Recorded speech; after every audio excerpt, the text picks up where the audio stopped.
शिवद्रोही प्रशांत कोरटकरच्या मुसक्या आवळल्यानंतर या प्रकरणात नवनवे खुलासे समोर येत आहेत.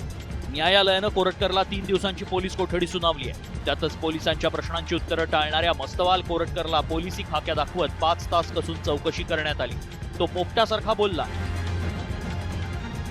होय, आपणच इंद्रजित सावंतांना फोन करून शिवरायांचा अपमान केल्याची कबुली त्यानं दिली.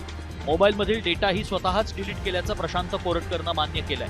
अटक टाळण्यासाठी हैदराबाद मार्गे चेन्नईला जाण्याच्या तयारीत असल्याचंही कोरटकरनं पोलिसांना सांगितलंय. कॉमस्कोर नुसार आता isakal.com आहे देशातील नंबर 1 ची मराठी न्यूज वेबसाईट. प्रत्येक अपडेटसाठी isakal.com ला नक्की भेट द्या. ही कबुली दिल्यानंतर कोरटकरनं पोलिसांना छातीत दुखत असल्याचं सांगितलं. त्यामुळे कोरटकरला पोलिसांनी वैद्यकीय तपासणीनंतर कोल्हापूरच्या राजारामपुरी पोलीस स्टेशनमधून चौकशीसाठी दुसरीकडे हलवलं. रात्रभर चौकशी केल्यानंतर पहाटे 5 वाजता प्रशांत कोरटकरला इतरत्र नेण्यात आलं.